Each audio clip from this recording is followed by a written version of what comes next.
चलिए मंत्र पाठ। ओम सहनाववतु सहनौ भुनक्तु सह वीर्यं करवावहै तेजस्विनावधीतमस्तु मा विद्विषावहै।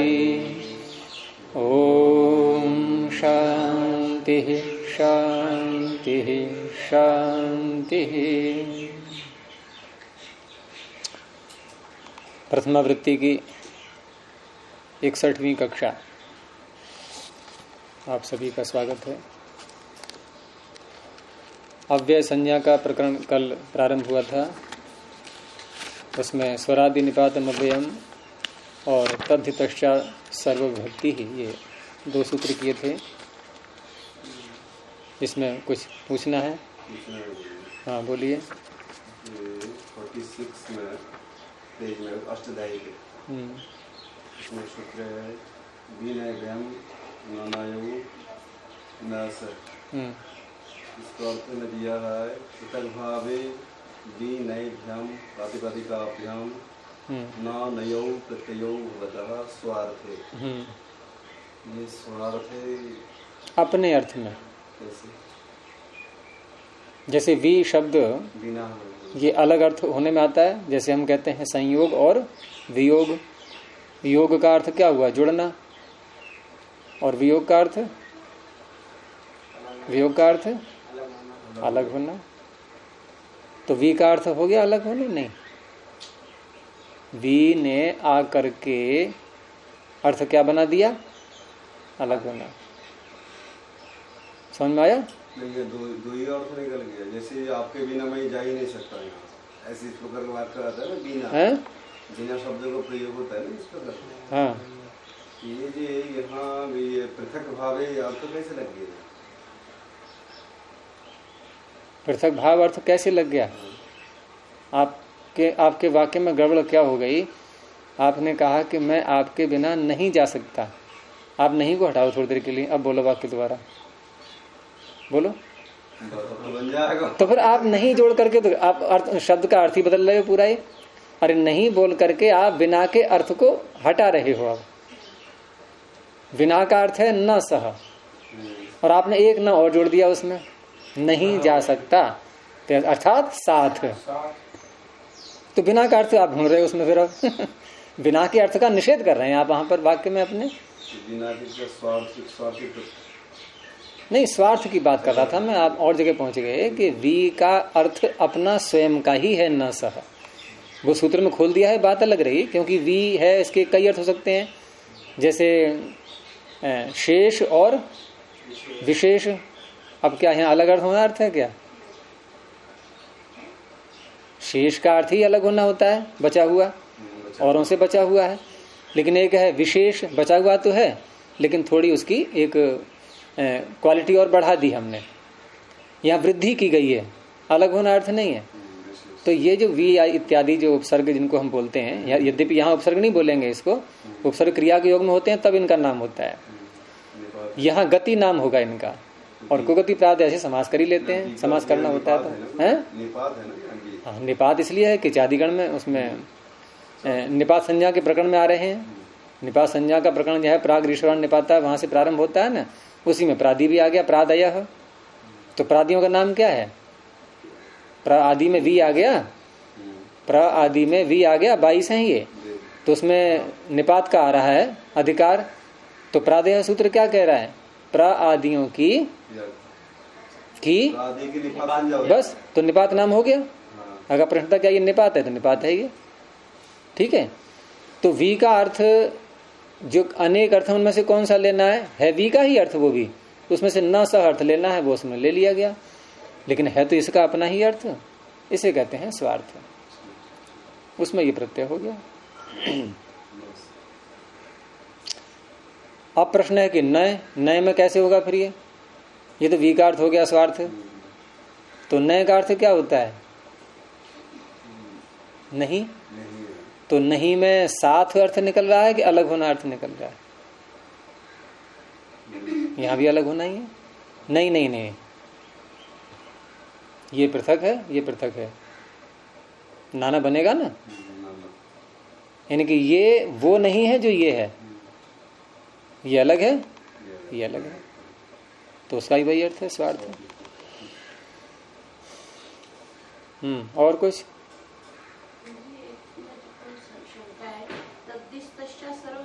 सूत्र बोलें दोबारा। तद्धित तश्चा,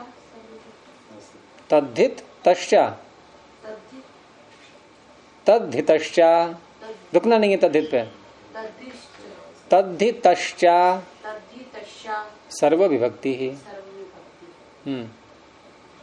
ये पहले बनेगा, ये निर्णय करते हैं अव्यय संज्ञा होगी या अव्यय संज्ञा पहले होती है और फिर ये सूत्र?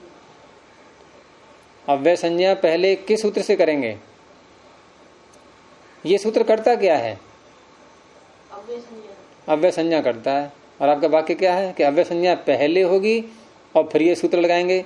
इनके पहले अव्यय संज्ञा कर ली, इस सूत्र से फिर अव्यय संज्ञा कर ली। ये सूत्र अव्यय संज्ञा ही तो कर रहा है। तो जो कार्य ये कर रहा है वो पहले हुआ ही नहीं, तभी तो करेगा। जो कार्य नहीं हुआ उसी को तो करेगा ये। अगर आपने अव्यय संज्ञा पहले कर ली है और फिर ये सूत्र लगाया और ये भी अव्यय संज्ञा कर रहा है, तो क्या करेगा ये? और पहले हम करेंगे किससे, ये प्रश्न उठेगा। पहले अव्यय संज्ञा किससे करेंगे? कौन है वो सूत्र? कोई नहीं है। तद्धित संज्ञा है पहले केवल, अव्यय कहाँ है? अव्यय तो ये करेगा लेकिन सारे तद्धितों की नहीं करेगा। कई काम दोबारा करना पड़ जाता है ना गुरु जी, पहला। और ये अव्यय संज्ञा तद्धित की नहीं कर रहा है, ये किसकी कर रहा है?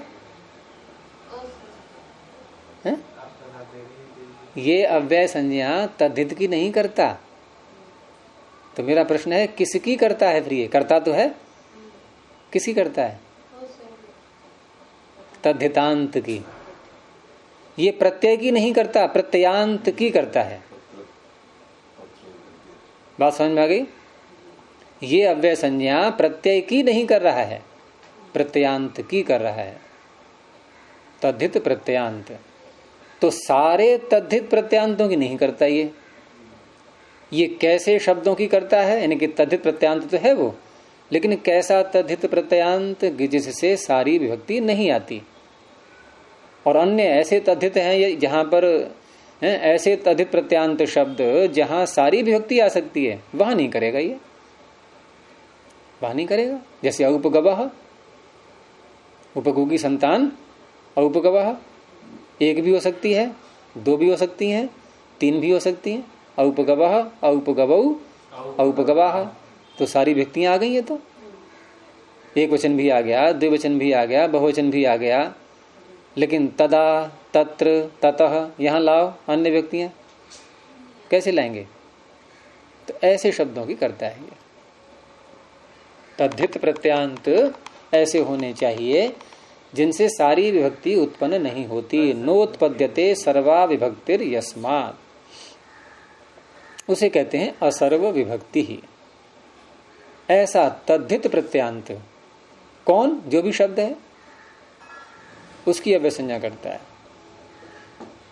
तद्धित प्रत्यय की अव्यय संज्ञा किसी और से हो जाती है? किसी से नहीं होगी। तो उसका विशेषण प्रत्यांत क्यों लगाया? तद प्रत्यय जब ग्रहण करते हैं तो ये परिभाषाएं आगे आप पढ़ोगे धीरे धीरे। तो ये नियम है कि प्रत्यय जब ग्रहण करते हैं तो प्रत्यांत का ग्रहण होता है, अकेले प्रत्यय का ऐसे नहीं होता है। वहां विशेष स्थान होंगे, वो चीज अलग है, लेकिन संगति लगाने हैं। क्योंकि किसी भी सूत्र का अर्थ करने के लिए एक बहुत मुख्य परिभाषा है जो सारी परिभाषाओं में पहली परिभाषा है। परिभाषाएं कहां से प्रारंभ होती हैं? परिभाषा कहां से प्रारंभ होती है? पहली परिभाषा कौन सी है? हाँ, व्याख्यान तो विशेष प्रतिपत्ति ही नहीं संदेहाद अलक्षणम। ये सबसे मुख्य परिभाषा है कि किसी लक्षण में आपको संदेह होने लगा कि ये अर्थ करें, ये अर्थ करें, और नहीं घट रहा है। एक सामान्य रूप से जो शब्द आए सूत्र में, जो विभक्तियां आई, उनके आधार पर अर्थ किया, नियम के अनुसार अर्थ किया है, सारी बातें हैं, और फिर भी संदेह दूर नहीं हो रहे हैं। अब संदेह दूर नहीं हो रहे हैं तो क्या मन में आया, रहे ये सूत्र बेकार है, इसके मतलब ये सूत्र सही नहीं बनाया पाणिनि ने। तो लक्षण को हमने क्या कर दिया, अलक्षण, सूत्रत्व की पदवी से उसको गिरा दिया। तो परिभाषा क्या कह रही है कि नहीं संदेहाद अलक्षणम, संदेह करके अलक्षण मत कर लेना उसको। ये सूत्र तो क्या करें कि व्याख्यानतः विशेष प्रतिपत्ति ही, व्याख्या करके उसकी एक विशेष ज्ञान निकालो, उसमें से निकालना पड़ेगा आपको, सूत्र बेकार नहीं हो सकता। अब यहाँ यदि आप तद्धित का नाम अव्यय रखने लगें, अंत को न जोड़ें, तो तद्धित प्रत्यय उसका नाम रख दिया हमने अव्यय, जैसे तदा या तत्र, तो तत्र में त्र का नाम या दा का नाम अव्यय रख दिया, क्या लाभ होगा उससे? क्या दा या त्र से स्वादुत्पत्ति होगी? दा या त्र ये क्या है? प्रत्यय, और प्रत्यय की प्रातिपदिक संज्ञा होती नहीं, अर्थवत अधातु अप्रत्यय, प्रत्यय की होती नहीं। अब प्रत्यय की नहीं होती तो स्वादुत्पत्ति भी नहीं होगी, और स्वादुत्पत्ति नहीं होगी तो अव्ययादाप सुपह, जो अव्यय संज्ञा का फल है कि सुपों का लुक करना है, तो सुप तो आया ही नहीं है, लुक कहां से करोगे आप?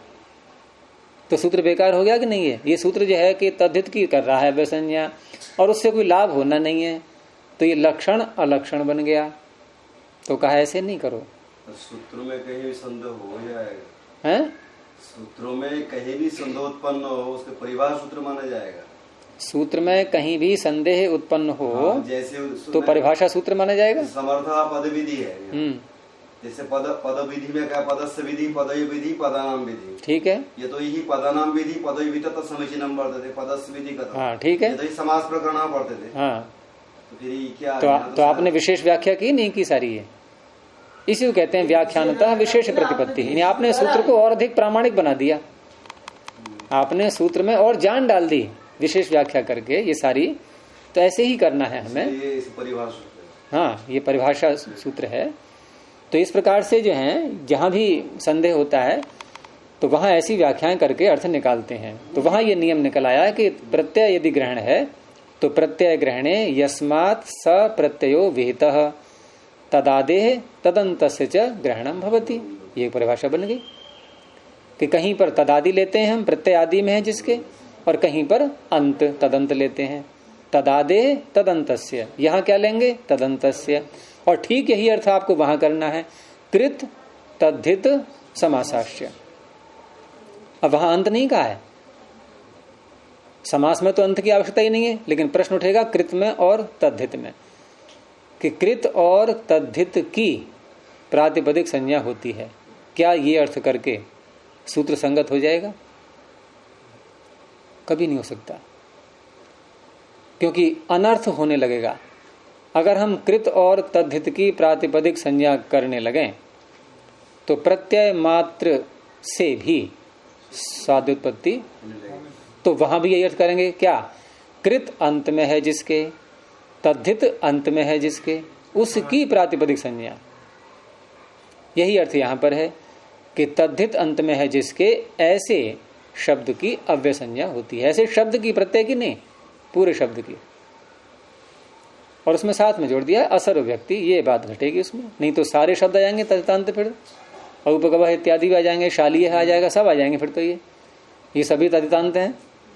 लेकिन ये असर्व विभक्ति नहीं है, ये सर्व विभक्ति है ये, और तत्र यत्र आदि ये असर्व विभक्ति है। समझ में आ रहा है जयप्रकाश? आज यहाँ तुम्हारी उपस्थिति है, इसमें आ गया हमेशा के लिए, इसलिए मैंने नाम बोला। यानी किस दिनांक को आए थे ये प्रमाणित हो गया अब ये। हाँ क्या मैं ये कह रहा था गुरु जी, ये जो परिभाषाएं जिक्र कर रहा था, केवल सूत्र पे मत घटाया करो, जीवन पे भी घटाया। ये तो लोक की है सारी, ऋषियों के ऊपर भी घटाया करो। ध्यान की कोई बात आपको खटपट लगे ना, तो वो खटपट मान कर गलत मत मान लो, क्योंकि परिभाषा को, क्या कहना चाहते हैं, परिभाषा को दीपक के समान माना गया है। दीपक जहाँ है वहीं नहीं करता है प्रकाश, वो जहां तक भी उसकी किरण की संभावना है, सूर्य कहाँ तक करता है प्रकाश, जहां है वहीं नहीं कर रहा है, बहुत स्थान पर कर रहा है। तो ऐसे ये परिभाषाएं जो हैं ये सब में व्यापक होती हैं, ये हमारे व्यवहार में भी आ रही हैं, तो लोक व्यवहार में और व्याकरण में तो ये बात बार बार कही जाएगी महाभाष्य में कि नहीं लोकात भिद्यते, व्याकरण लोक से भिन्न नहीं है कोई। अरे जो व्यवहार हम लोक में कर रहे हैं वही सूत्रों में है। ये सूत्र भी क्या है, ये पूरा परिवार है हमारा, ये यहाँ भी वही सब कुछ हो रहा है जो एक परिवार में होता है। सारे सूत्र जो है सदस्य हैं एक दूसरे के। क्योंकि कई बार व्यवहार हम देख करके जो है कि किसी कोई हल्का लक्षण देख करके हम निकाल लेते हैं कि जो है कि ये चीज है ऐसा नहीं है, तो कई बार वो गलत होता है हमारे में। और ये भी परिवार जो है अष्टाध्यायी का परिवार, ये वैसा परिवार नहीं है जो अवैदिक परिवार है। ये कैसा परिवार है, वैदिक परिवार।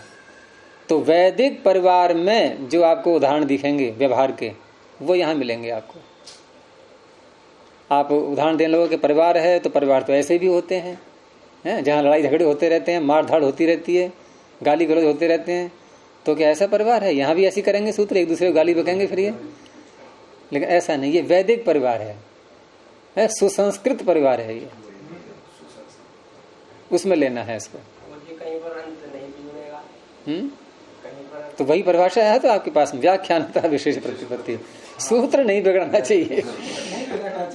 हमारी कसौटी क्या है, सूत्र सूत्र बना रहे बस, वो असूत्र न हो जाए, अलक्षण न हो जाए, चाहे आपको कुछ भी समझौता करना पड़े। खुली छूट है। एक शब्द भी, एक अक्षर भी अंदर गलत नहीं है, अशुद्ध नहीं है, वो हम ध्यान। चलें आगे। कभी कभी सुना भी दिया करो एक आध सिद्धि कोई है? अच्छा वैसे नहीं चलो बनाओ। अच्छा ततः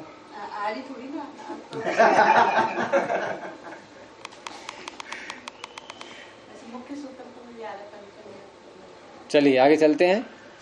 तो अगला सूत्र है कृन मेजंतः। अब वही बात यहां भी आ रही है, प्रत्यय यहां भी आ रहे हैं। तो कृत मेजंतः, कृत प्रथमैक वचनांतम, मेजंतः प्रथमैक वचनांतम। और कृत से आप परिचित हैं, संज्ञा है ये प्रत्ययों की। तीसरे अध्याय के प्रत्यय क्या सारे, कहां से कहां तक हैं? कहां से पहले पहले तक हैं? तो लस्सी से पहले पहले होते हैं तो सारा तीसरा अध्याय आ तो गया फिर। यानी प्रत्यय बचा कौन सा है? बचा कौन सा फिर? भाई लस्य के बाद तो कोई प्रत्यय विधान किए नहीं गए हैं। लस्य के बाद तो आदेश हैं, क्योंकि लस्य में षष्ठी आ चुकी है। और प्रत्यय जहां करते हैं वो कौन सी विभक्ति होती है? पंचमी। अब लस्य के आगे पंचमी मिलेगी नहीं आपको, तो लस्य के आगे तो प्रत्यय नहीं है। और लस्य से पहले सारा तीसरा अध्याय आ ही चुका, तो इसका अर्थ है कि सारे तीसरे अध्याय के प्रत्यय कृत होते हैं। क्यों धर्मेंद्र, किसे कहते हैं कृत? किन प्रत्ययों का नाम कृत है? कृत प्रत्यय, कृत संज्ञा किन प्रत्ययों की है?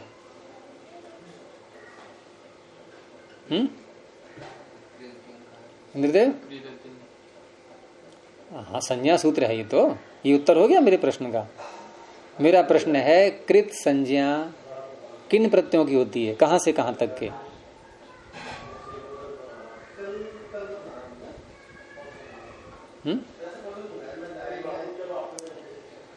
ये तो पीछे बता चुका था मैं कई बार। धातुओं का अधिकार जहां से प्रारंभ होता है। अरे कृततिंग सूत्र की लोकेशन भी देखो ना, कहां पर है ये? संज्ञा करने वाला सूत्र कहां बैठ के संज्ञा कर रहा है, उसकी जगह भी देख लो।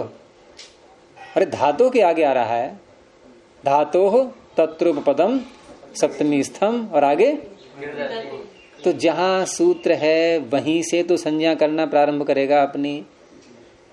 अब हम प्रश्न करें कि पहला कृत प्रत्यय कौन सा है? पहला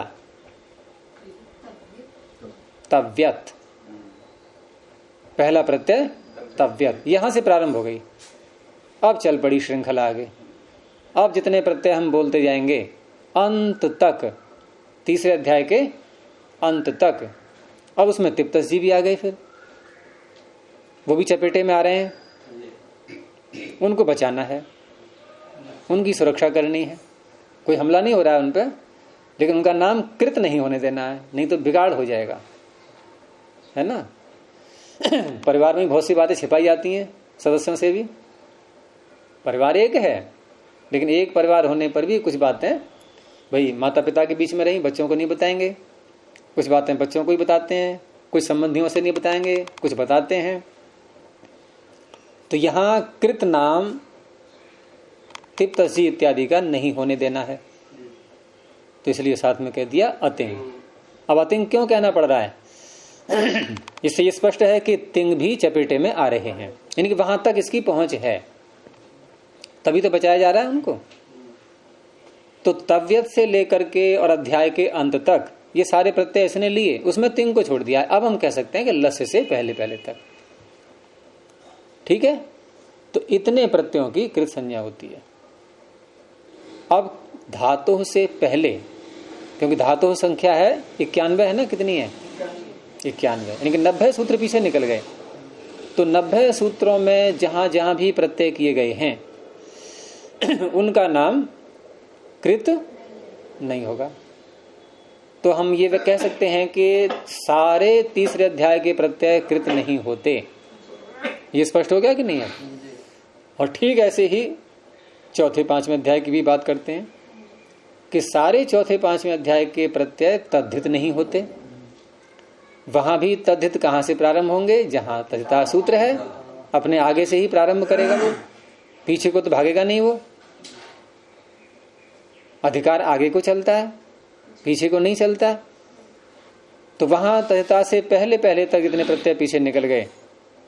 उसमें सु ओजस्वी आ गए, टाप डाप चाप भी आ गए, ङीप ङीश ङीन भी आ गए, ऊंग भी आ गया। ये सब बच जाएंगे, इनका नाम तद्धित नहीं होता। यहां हमारा विषय चल रहा है कृत का अभी। तो कृत और मेजंतः, मेजंतः में समास करेंगे। इसमें द्वंद्व समास पहले होगा मश्च। अब मश्च में जो मां में अ बोल रहा हूं मैं, ये उच्चारण के लिए है, वैसे हलंत ही है ये, लेकिन समास करेंगे तो बोल नहीं मिलेगा आपको। तो मश्च एच च, एच प्रत्याहार हो गया। जैसे वृद्धरादेश में ऐच प्रत्याहार बोलते हैं, यहां एच हो गया है। तो मश्च एच, अब दोनों को मिला दीजिए, मकार ही है। अगर हम मां में अ जोड़ देंगे तो बनेगा मई चऊ, और मां को हल रखेंगे तो मेचऊ। मश्च एच इति मेचऊ। अब मेचऊ ये द्वंद्व समास करके एक समास फिर और करना है अंत शब्द के साथ, वो बहुव्रीहि समास होगा कि मेचऊ अंते यस्य। मेच है अंत में जिसके। अब मेच में से एक ही वर्ण तो आएगा अंत में। अंत में कितने होते हैं? 10 व्यक्ति खड़े हैं, और अंतिम व्यक्ति कितने हैं इसमें? एक ही होगा। तो इसलिए एक वचन है मेचऊ अंते। यानी मेच में कोई एक वर्ण, या तो मकार ले लो, या ए ओ आई औ, 4 ये हो गए, 5 वर्ण हो गए। इनमें से कोई एक अंत में है जिसके। वो जिस कौन है? ये कृत। ये कृत का है विशेषण। कृत मेजंतः, यानी मेजंतः कृत, ऐसे बोलेंगे अब अन्वय करके। मेजंतः कृत, मेजंत कृत। कृत कैसा हो? या तो मकारांत हो, या एकारांत हो, या ओकारांत, ऐकारांत, औकारांत, 5 में से कोई सा भी हो सकता है। तो मेचऊ अंते यस्य स मेजंतः, वो स कौन है? कृत। तो ये समास 2 हो गए, इसलिए द्वंद्व पहले बहुव्रीहि बाद में। तो द्वंद्व गर्भ बहुव्रीहि, ये समास का नाम हो गया। अब समास करते करते ही आपके सामने अर्थ स्पष्ट हो चुका है, कोई छिपा हुआ नहीं है इसमें। लेकिन पीछे जैसे हमने अर्थ किया था तद्धित का तद्धितांत,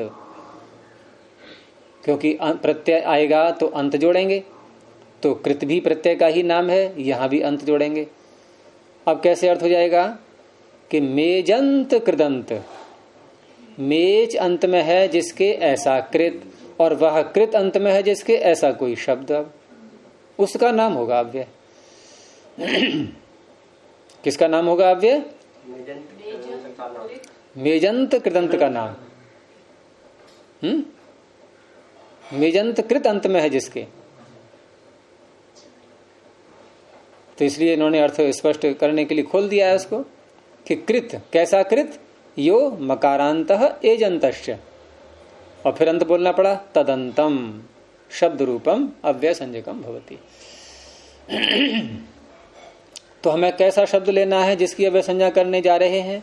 वो शब्द ऐसा हो कि पहला देखेंगे इसमें कृत प्रत्यय अंत में है या नहीं है, ये देखा। फिर दूसरी बात एक और देखनी पड़ेगी कि जो कृत प्रत्यय अंत में आ रहा है शब्द के, उस कृत प्रत्यय के अंत में भी क्या 5 वर्णों में से कोई वर्ण है या नहीं है। वो 5 वर्ण है मकार, ए ओ ऐ औ। हो गया स्पष्ट?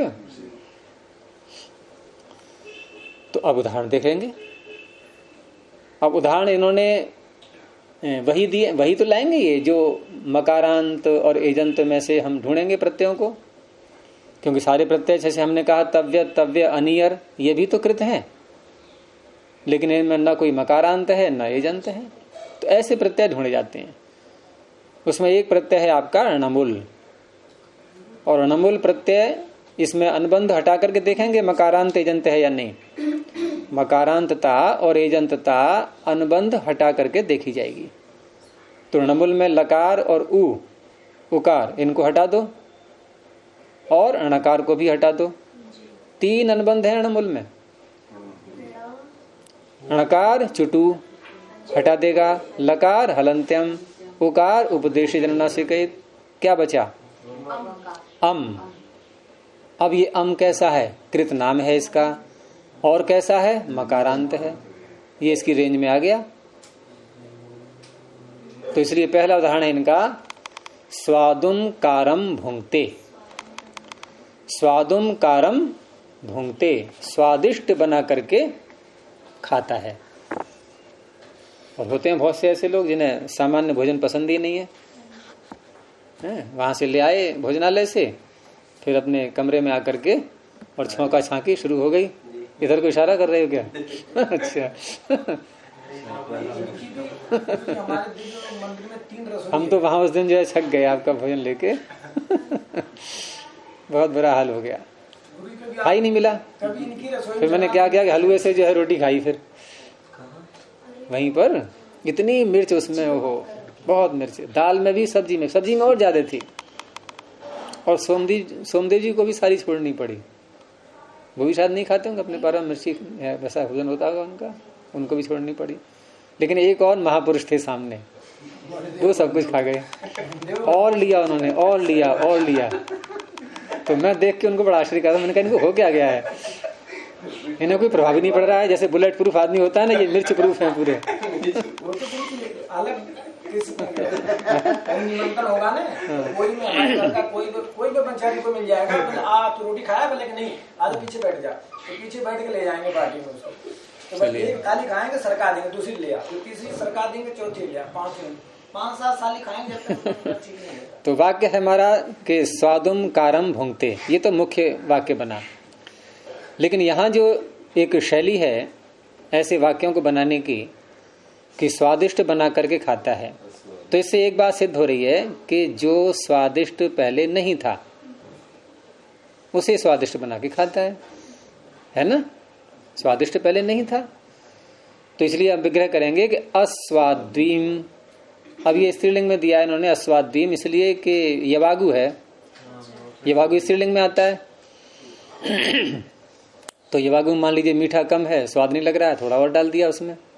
यवागु लपसी होती है ना, जौ की बनाते हैं वैसे फ्राई करके, लेकिन नहीं बना सकते। हलवा आप सारे ले लो, इसमें सब आ जाएंगे। तो अस्वाद्वीम है, स्वाद्वीम कृत्वा भुंगते।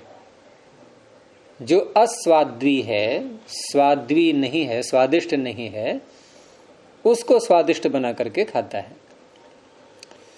लेकिन हमारा जो मुख्य उदाहरण बनेगा यहां पर, ये बनेगा अंत में जाकर के स्वादुम कारम, और यहां अव्यय संज्ञा करेगा ये सूत्र।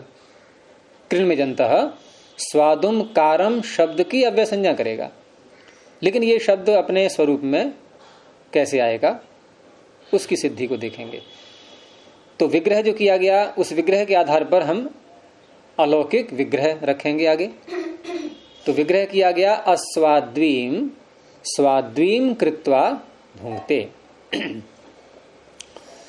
अब यहां पर अस्वाद्वीम जो स्वादिष्ट नहीं है, मूल शब्द है वैसे स्वादु, और स्वादु से स्त्रीलिंग में बनाना है क्योंकि हमें, तो इंगी ई आ गया आगे और यणादेश करके स्वाद्वी शब्द अब मूल बन गया। ये स्त्रीलिंग में मूल शब्द बन गया स्वाद्वी। ठीक है, यानी स्वादिष्ट कोई स्त्रीलिंग का पदार्थ है, ये स्वाद्वी हो गया।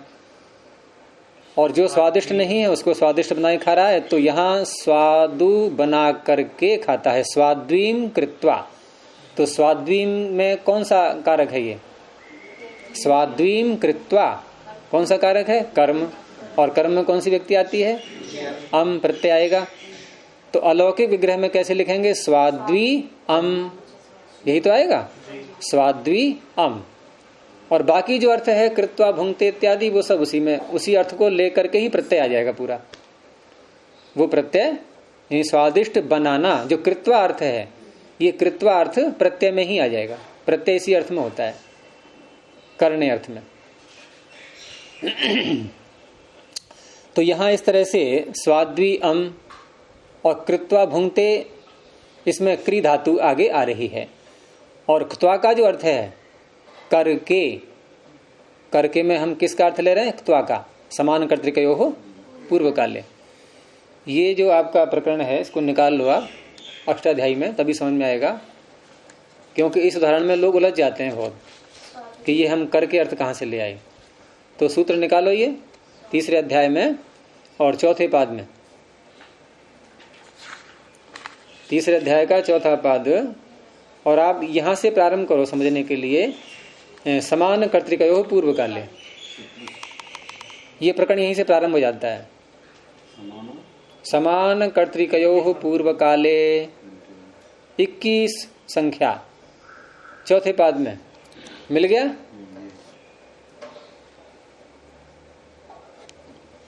अब ये सूत्र क्या कहता है इसको समझो पहले। इसमें अनुवृत्ति लेनी है हमें, पीछे से अलंग खलवो हो प्रतिषेधयो हो प्राचाम क्त्वा, यहां से क्त्वा प्रत्यय लेना है केवल। ठीक है, और धातु चल रहा है। तो समान कर्तृकयो हो, ये कौन सी व्यक्ति है, कोई सप्तमी बोल रहा है, कोई षष्ठी है, षष्ठी। तो क्या अर्थ बनेगा,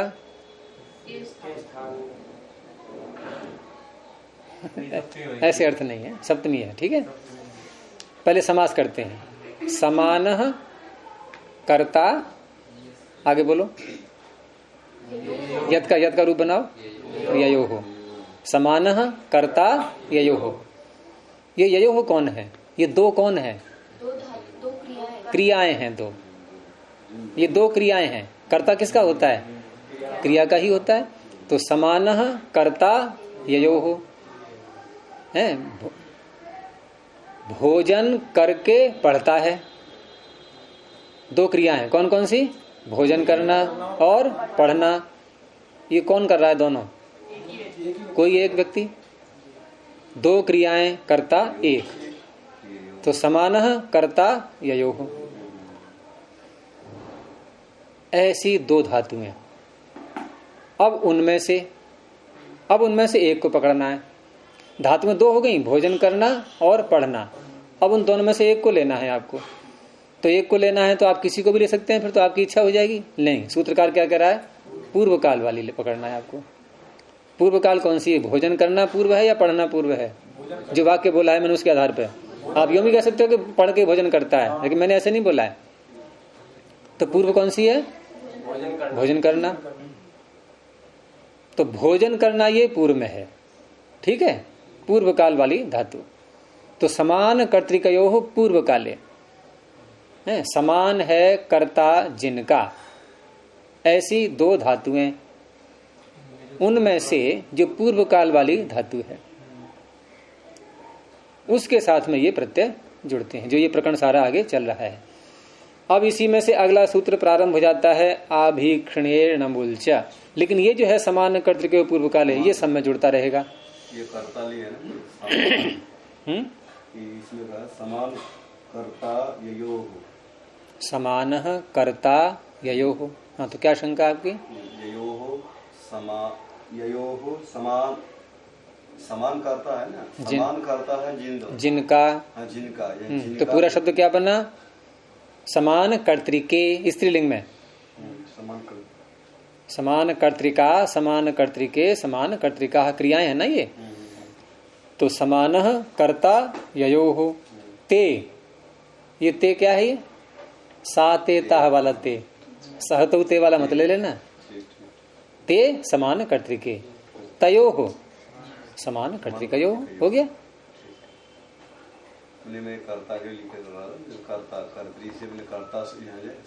बहुरी समास है ना, बहुरी समास में कप प्रत्यय कर लेते हैं तो क प्रत्यय हो गया इसमें। समान कर्तृक का आ गया, उरह प्रवृत्ति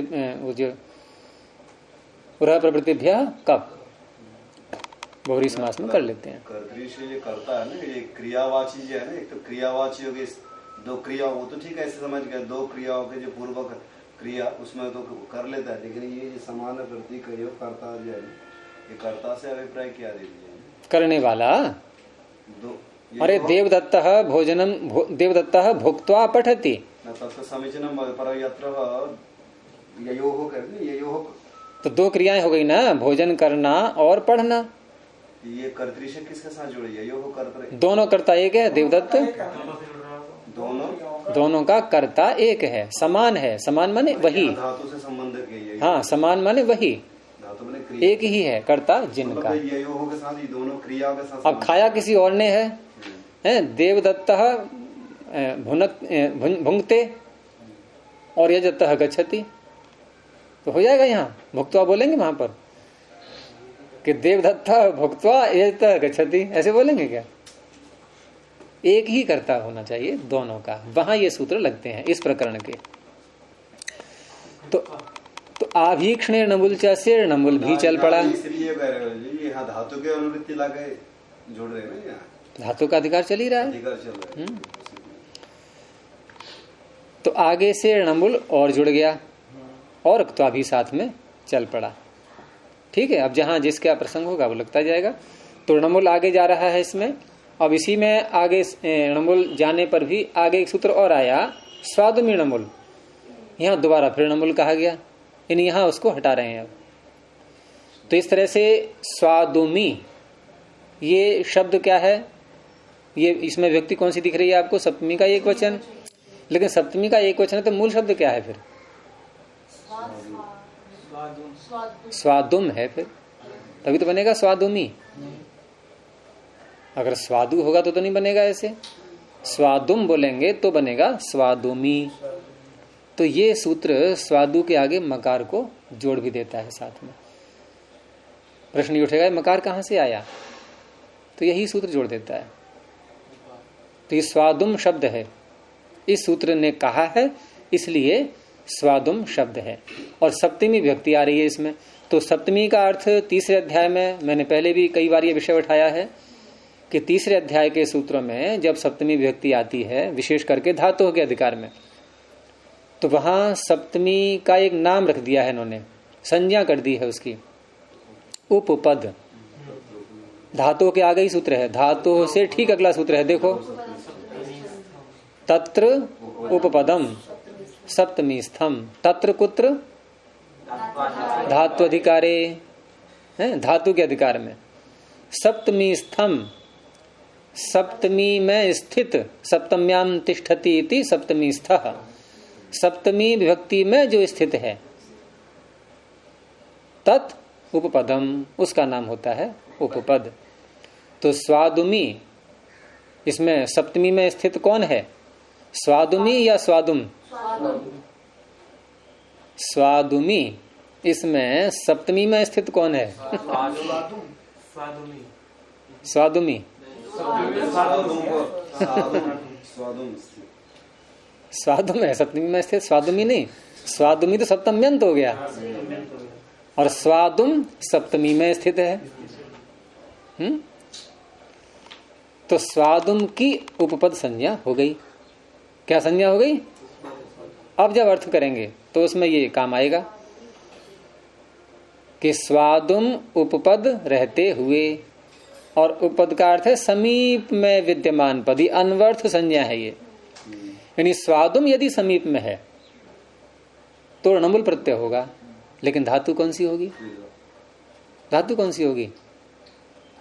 तो देखो यही प्रकरण में धातु का नाम है आभीक्षण है।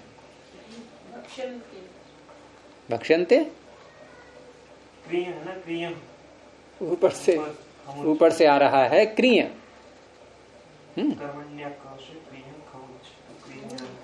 कर्मण्या क्रोशे क्रिय खमोय, ये खमोय प्रत्यय करता है। ये सारे ही इसके क्षेत्र में आ रहे हैं। कृण्म जंतः, खमोय भी मकारांत है, णमुल भी मकारांत है, लेकिन क्त्वा नहीं है मकारांत। ये जो क्त्वा प्रत्यय किया था पीछे अभी, ये नहीं है मकारांत और एजंत है इनमें से कुछ भी।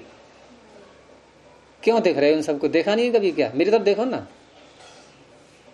इसको तो कई बार देख लिया होगा। हाँ, ध्यान एकदम कोई चीज आया तो बस उधर पहुंच जाएगा सबका। तो क्त्वा जो है ये कैसा है? ये तो नहीं है मकारांत एजंत, और हमें इसको ही बनाना है अव्यय। तो क्या क्या करेंगे? अरे कोई नया सूत्र बनाना पड़ेगा फिर। तो देखो क्या है इसके आगे, कृण्यजंता के आगे, वहां ये काम करेगा अपना अलग, उसके बाद में देखेंगे। तो स्वादुमी णमुल का अर्थ क्या बन जाएगा कि स्वादुम उपपद रहते हुए, स्वादुमी उपपदे क्रिय धातु हो, क्या करेंगे? णमुल प्रत्यय भवति। णमुल प्रत्यय यहां पर हो जाएगा। और यहाँ जो है ये जो सारे सूत्र आ रहे हैं ये काफी दूर तक जाते हैं ये, और इनमें इस तरह से किया गया है व्याख्याकारों ने कि यहाँ च्वी अर्थ में लिया है इन्होंने। और च्वी का अर्थ क्या होता है? अभूत तद्भाव, जो वैसा नहीं है उसको वैसा बनाना। अभूत जो नहीं था जैसा, तद्भाव वैसा बनाना, ये च्वी का अर्थ कहलाता है। च्वी प्रत्यय इसी अर्थ में होता है, अभूत तद्भाव अर्थ में। कृभ्वस्ति योगे संपद्य कर्तरी च्वी। तो ये च्वी प्रत्यय जिस अर्थ में होता है उसी अर्थ में ये प्रत्यय करने हैं यहाँ के। इसलिए विग्रह में आपको दिखाया गया था कि अस्वाद्वीम स्वाद्वीम कृत्वा भुंक्ते, अशुक्लम शुक्लम करोति इति शुक्ली करोति। च्वी प्रत्यय करके शुक्ली ऐसे बन जाएगा ये। तो शुक्ली करोति का अर्थ क्या हुआ? जो शुक्ल नहीं था उसको शुक्ल बनाया गया है। ऐसे यहाँ पर जो स्वादिष्ट नहीं है उसको स्वादिष्ट बनाया गया। तो च्वी के अर्थ में ये णमुल प्रत्यय होगा। अब फिर वहीं पहुंच जाओ प्रारंभ में। ये तो मैंने प्रकरण दिखा दिया आपको कि किस सूत्र से यह हुआ है और कैसे हुआ है ये। और समान कर्तृक पूर्व काले यहाँ भी हो जाएगा। कैसे? एक तो स्वादिष्ट बनाना, एक क्रिया, और दूसरी क्रिया खाना। लेकिन पहली कौन सी होगी? बस उससे होगा प्रत्यय, यानी क्रिया से होगा प्रत्यय। करना ये पहले, खाना बाद में। तो पूर्व काल में जो विद्यमान धातु है उससे प्रत्यय होता है। समान कर्तृकयो पूर्व काले वर्तमानात् धातु हो। यहाँ पूर्व काल का अर्थ आप कहो कि यह तो सप्तमी में स्थित है, उपपद संज्ञा होगी, तो पूर्व काल उपपद रहते हुए ऐसे मत अर्थ करने लगना।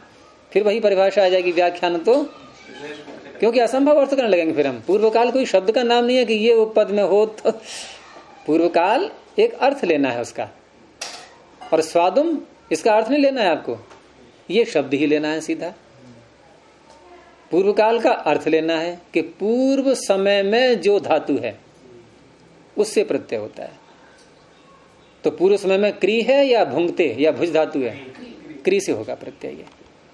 अब ये सूत्र न बनाए तो प्रत्यय कौन सा आ रहा है? सामान्य रूप से कृत्वा प्रत्यय होगा फिर, स्वादुम कृत्वा भुंगते। लेकिन णमुल भी करना है हमें, इसलिए सूत्र बनाना पड़ा। तो क्या स्थिति थी प्रारंभ में? स्वाद्वी अम और क्री। क्री के आगे सू लाएंगे क्या?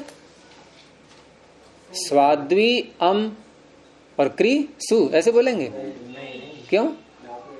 धातु है। धातु प्रातिपदिक होती नहीं, अर्थवत अधातु, और प्रातिपदिक नहीं होती तो स्वादिपत्ति भी नहीं होगी। लेकिन फिर समास कैसे करेंगे, प्रश्न ही उठेगा। स्वाद्वी अम और क्री, अब इनका आपको समास करना है,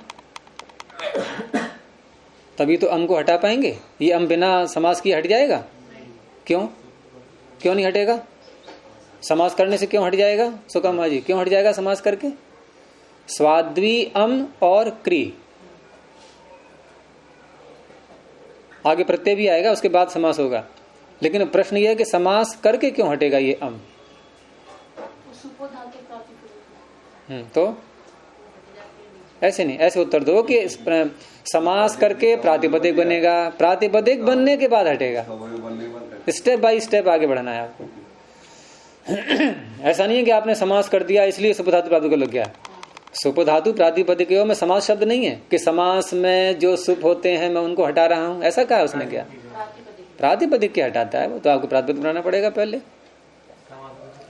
तो स्वाद्वी अम और क्री। अब इस अवस्था में सूत्र आ गया स्वादुमी णमुल, कि स्वादुम उपपद रहते हुए धातु से, धातु कौन सी है? वो क्रीले ही ली गई है, उससे णमुल प्रत्यय होता है। और स्वाद्वी शब्द का, स्वाद्वी शब्द के स्थान में, क्योंकि स्त्रीलिंग में था ये, तो प्रश्न ये होगा कि स्वाद्वी को फिर स्वादुम कैसे करेंगे? तो यही सूत्र कर देगा ये निपातन से मैंने बताया ना कि स्वादुम जो है ये निपातन है, बना बनाया शब्द इसमें पढ़ दिया गया है। तो चाहे पुल्लिंग में हो स्वादु शब्द, चाहे नपुंसकलिंग में हो, चाहे स्त्रीलिंग में स्वाद्वी हो, सबके स्थान में क्या बन जाएगा? स्वादुम मकारांत। अब स्थिति क्या बन गई? अभी तक हमने बोला था स्वाद्वी अम और क्री, अब क्या बोलेंगे?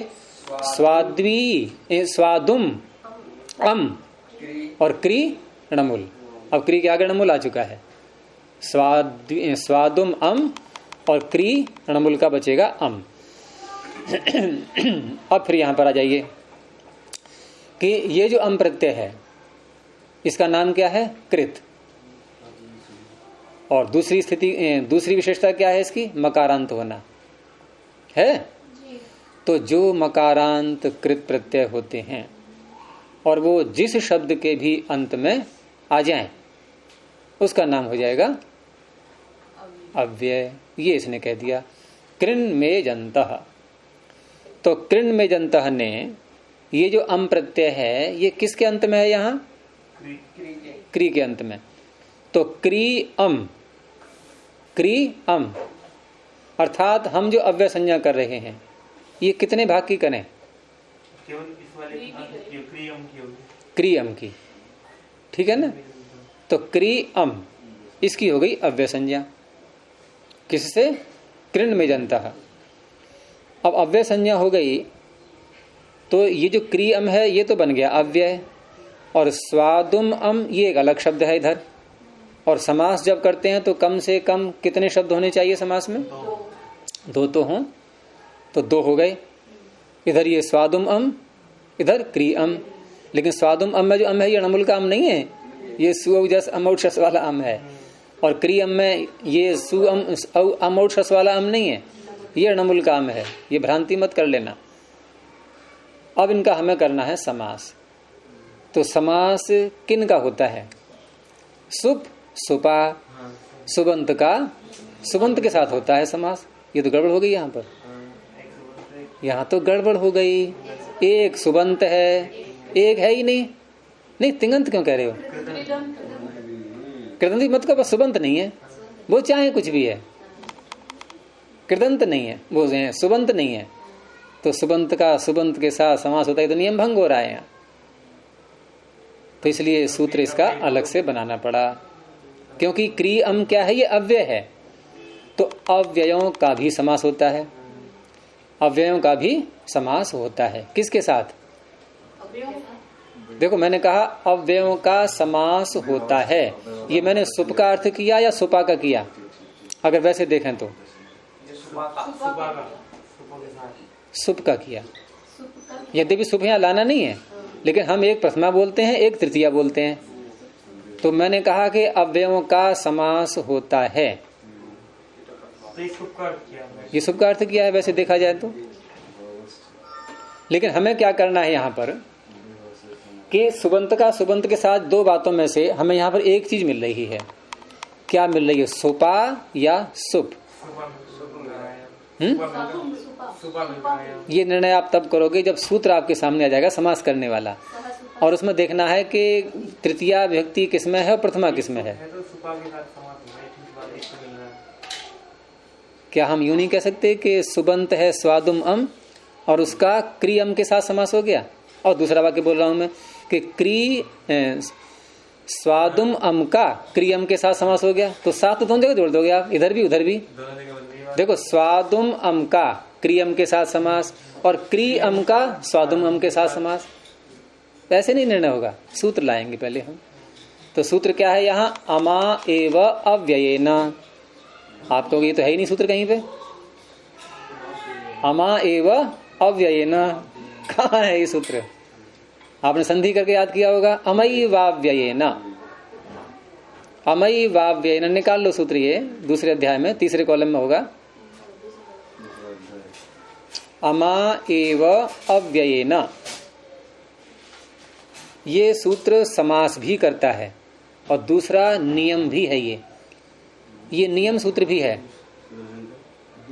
सूत्र 6 प्रकार के होते हैं ना, उसमें नियम भी है एक। संज्ञा, परिभाषा, विधि, नियम, अत्यय, 7 प्रकार के बन जाते हैं वैसे अगर इसको बोलेंगे तो। संज्ञा, परिभाषा, विधि, नियम, अतिदेश और अधिकार, इस तरह से बोलते हैं। बोलते दिया संज्ञा, परिभाषा, विधि, हाँ निषेध को मान के। तो यहाँ अमयी वाव्येन सूत्र देखना है आपको। तो ये सूत्र समास करता है इसलिए विधि सूत्र भी है और नियम भी करता है साथ में। और नियम करता है ये किस शब्द से इसमें अर्थ निकल रहा है? एव शब्द से। एव माने ही। अब आप अर्थ करोगे विभक्ति के अनुसार। अमा एव, अमा, अमा क्या है ये? अम का तृतीया का एक वचन, और तृतीया का एक वचन है। उधर अव्ययने में भी तृतीया है, तो इसका अर्थ है कि दोनों का संबंध होगा आपस में। तो अब ये अर्थ अम किसको कह रहा है? अव्यय के लिए, यानी कि अमंत अव्यय, अमंत अव्यय के साथ। अब बताओ ये सुप आया कि सुपा आया? अगर वैसे देखें तो अमंत अव्यय के साथ। फिर यही इसलिए कह रहा था सूत्र पहले लाओ सामने, यानी तृतीय वाला अर्थ आ गया और उसमें सुप है नहीं हमारे सामने, इसलिए अमंत अव्यय सुबंत के साथ नहीं बोलेंगे। अब अमंत अव्यय के साथ। अब ये नहीं कहेंगे आपके अमंत अव्यय और सुबंत भी कहें साथ में उसको। जैसे वहां कहा था पूर्व सदृश समुनार्थ कलह निपुण इत्येतैहि सुबंतैहि सह, वहां ऐसे बोलेंगे। लेकिन यहाँ अमंत अव्यय सुबंत ऐसे नहीं, सुप नहीं है यहाँ। तो यही एक ऐसा समास बनते हैं ये अव्ययों के कि जहां एक तो सुबंत होता है दूसरा नहीं होता है। अच्छा, अब प्रश्न ये उठा कि इसमें एव क्यों लगाया गया? तो एव से ये नियम निकल रहा है कि यदि आपको कहीं भी अव्ययों के साथ समास करना है सुबंत का, तो अमंत अव्यय के साथ ही होता है। और किसी प्रकार के अव्यय के साथ, जैसे कृत्वा आदि बनेंगे और भी अव्यय होते हैं बहुत से, इनका समास नहीं होता। तदा, तत्र, यत्र, ये अव्यय ही तो हैं सारे, इनका भी समास मिलता है कहीं पे? हैं? तदा का समास मिलता है कहीं?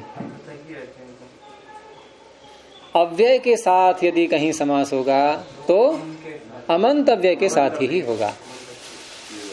अब जब ये सूत्र आप पढ़ोगे आगे समास का प्रकरण आएगा तो सरल हो जाएगा ना। अभी सूत्र खुल गया आपके सामने अभी। तो अमंत अव्यय के साथ ये समास करता है, अमा एव अव्ययेन। तो अमंत अव्यय कौन सा है यहाँ पर? स्वादुम अम या क्री अम? क्री अम। तो क्री अम के साथ, ठीक है। और सुबंत का समास हो गया, अमा एव अव्ययेन। स्वादुम अम का समास हो गया, ठीक है। अब समास हो गया तो इसमें उपसर्जन संज्ञा किसकी होगी? अब उपसर्जन संज्ञा किसकी होगी? जो प्रथमा निर्दिष्ट है, प्रथमानिर्देश सुप आ ही रहा है पीछे से वहां अमई वाव्ययन में, तो स्वादुम अम की उपसंज्ञा हो गई, वो पूर्व में है ही, पहले से ही पूर्व में है। अब अगला कार्य समास करने के बाद कृत अधित समासाश्च और सुपो धातु प्रातिपदिकयो हो, अब हटेगा ये अम। अब क्या बचा हमारे पास में? स्वादुम क्री अम।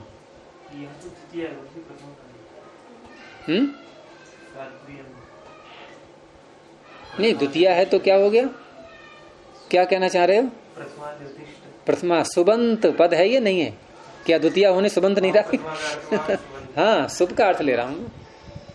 अमई वाव्येन अमा एव अव्ययेन अमंतेन अव्ययेन सह सुबंतम समस्यते तत्पुरुषस्य समासो भवति। तत्पुरुष समास है ये तत्पुरुष के अधिकार में है। तो समास करके अम हटा कर क्या रह गया? अब स्वादुम क्री अम। अब अम प्रत्यय है, णमुल णमुल है, णित णित होने से वृद्धि होगी, अंग संज्ञा करके अचोणिति लगेगा, तो अचोणिति से वृद्धि होकर के और रपर होकर के क्री का बन गया कार। स्वादुम कार अम, इसको मिला दो, स्वादुम कारम। अब कारम में ककार हल है तो मकार के स्थान पर हो जाएगा अनुस्वार, मोनुस्वारः। स्वादुम के मकार को अनुस्वार, और उस अनुस्वार को फिर अनुस्वार से यही परसवर्ण है, आप लगा सकते हो लगाना चाहो तो, और क्योंकि पदांत है तो वा पदांतस्य से नहीं भी लग सकता है, दोनों बातें हैं। यानी स्वादुम कारम ngकार भी बोल सकते हैं और स्वादुम कारम अनुस्वार भी बोल सकते हैं। अब ये जो बना शब्द स्वादुम कारम, वृद्धि इत्यादि सारे कार्य कर लिए, और ये समास है, तो समास होने से कृत अधित अभी की थी संज्ञा, प्रातिपदिक भी है ये, तो प्रातिपदिक होने से अब स्वादिपत्ति फिर होगी, यहाँ पर सुआदि प्रत्यय आएंगे हैं। हाँ, अव्यय बन गया नहीं ये, क्योंकि ये जो सूत्र ने कहा था कि अव्यय संज्ञा होती है, तो अव्यय अगर आ भी जाएगा तो अव्यय आदाप से से हट जाएगा, सुप्रत्यय ही आएगा, सुप्रत्यय ही आना है अब तो, क्योंकि द्वितीय का अर्थ तो उसमें आ चुका है, प्रविष्ट हो चुका है सारा शब्द में ही, तो सु ही आना है अकेला, और सु अव्यय आदाप से उसका लुक हो जाएगा अव्यय होने से। तो स्वादुम कारम भुंगते हो गया स्पष्ट। ऐसे ही कोई वस्तु संपन्न नहीं है तो असंपन्नम संपन्नम कृत्वा भुंगते संपन्नम कारम भुंगते। किसी वस्तु में लवण नमक नहीं पड़ा हुआ है, नमकीन नहीं है, तो अलवणम लवणम कृत्वा भुंगते लवणम कारम भुंगते, नमकीन बना करके खाता है। इस तरह के वाक्य प्रयोग में आते हैं ये। और दूसरी यहाँ शंका आपकी हो सकती है कि स्वादुमीण मूल सूत्र से स्वादुम तो निपातन से मकार हो गया, ये लवण को लवणम कैसे बना लिया हमने? ये क्या आपने तो खुली छूट ले ली कि स्वादु के आगे मकार जोड़ दिया, लवण के आगे मकार जोड़ दिया, संपन्न के आगे मकार जोड़ दिया। तो ऐसा ही है यहाँ पर, ये स्वादुमीण मूल जो सूत्र है ये और अधिक क्षेत्र में फैल जाता है, और एक प्रतीक है ये कि जैसे स्वादु के आगे मकार जोड़ा है इस प्रकरण में, ऐसे ही अन्य कोई शब्द लाएंगे आप वहां भी मकार जोड़ लेना। निपातन तो एक को सिद्ध कर रहा है, लेकिन ये औरों को भी कर रहा है, ये औरों में भी कह रहा है, औरों में भी दे रहा है अनुमति कि आप वहां भी जोड़ लेना मकार। मैंने आपको एक जोड़ के दिखा दिया कि ऐसे जोड़ते हैं, ऐसे ही और जोड़ लेना। तो इस तरह से ये उसमें फिर इस तरह से अर्थ करते हैं कि स्वादुम में जो मकार जोड़ा गया है ये व्यंजनवाची, मतलब जो इसका अर्थ निकल रहा है, अर्थ इसका निकल रहा है एक तरह स्वादिष्ट, तो हम नमक डालते हैं तब भी स्वादिष्ट बनती है वस्तु, संपन्न करते हैं तब भी स्वादिष्ट बनती है। यानी कि स्वादिष्ट बनाना ये सब में छिपा हुआ है, और जहां जहां स्वादिष्ट बनाना अर्थ छिपा होगा वहां मकार को जोड़ सकते हैं। इस तरह से मकार को जोड़ते जाएंगे। नहीं, क्या भुंगते में बोलेंगे तो हाँ वहां हो जाएगा, संस्कृतम कृत्वा भुंगते ऐसे बोल सकते हो अगर स्वादिष्ट अर्थ ही लेना है तो, लेकिन कहीं प्रयोग में आने भी चाहिए और हम कर भी सकते हैं, कोई बात नहीं है, ऐसा अशुद्ध नहीं कहलाएगा वो भी। लेकिन समास करके बोलेंगे, अलग नहीं। अगर आपने संस्कृतम अलग कर दिया, कृत्वा अलग तो नहीं, समास करके ही जुड़ेगा मकार, वैसे नहीं। अगर वैसे करेंगे तो संस्कृतम में आपको द्वितीय व्यक्ति माननी होगी। संस्कृत करके खाता है, वहां अणमूल वाला वो प्रसंग नहीं आएगा फिर, क्योंकि कृत्वा थोड़ी बोलेंगे फिर आप, कैसे बोलेंगे? संस्कृतम कारम भुंगते, ऐसे बनेंगे, संस्कृतम कारम भुंगते, ऐसे बोल सकते हैं। तो ये हो गया, ठीक है। अब फिर देखेंगे, समय हो गया। प्रणव ध्वनि। ओ